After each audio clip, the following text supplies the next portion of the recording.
Hi everyone, I'm Dennis Fisher with Threatpost, and I'm here to give you a little bit of kind of a look back at the year that was in 2009 and as far as information security is concerned.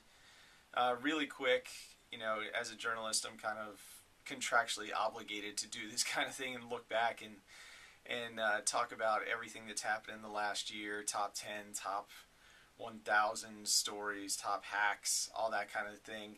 And to me, the really interesting story, there were two things. One is the fact that just at the end of the year here, President Obama finally did appoint somebody to the cybersecurity coordinator position, Howard Schmidt, who was appointed last week.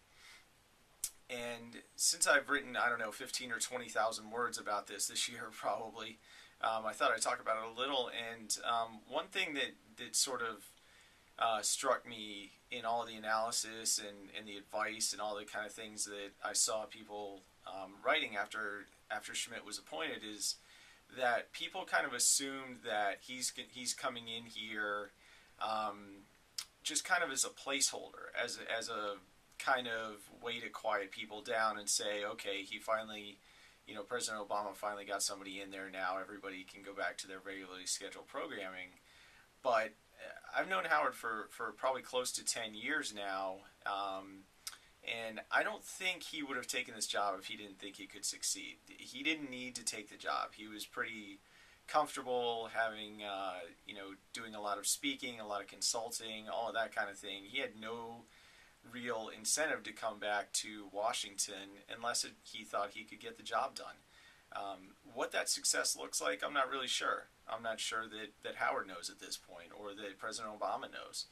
But I think they're gonna give it a good shot, and I don't think that Howard would have, taken this job if he thought it was just kind of a placeholder. It doesn't make a lot of sense for him.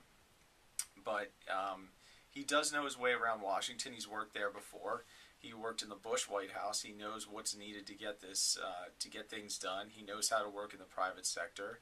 So having worked in both of those worlds, I think he's a pretty good choice. I'm slightly biased having known him for a long time, but I think it's a good choice, and we'll see how it works out.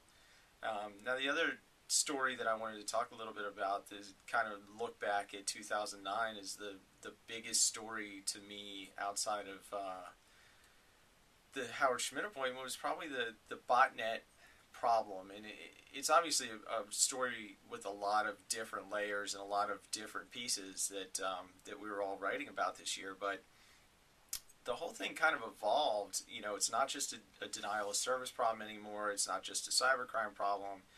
It's not just a spam problem. It's all of these wrapped into one, and it's gotten to the point where now these guys, now the attackers are, they're essentially setting up their own data centers. I wrote a story that I think was posted last week on this.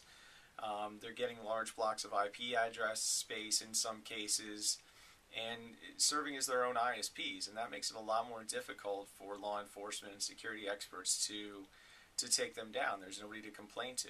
You can't go to the ISP and say, hey, these guys are being bad internet citizens, can you please take them offline?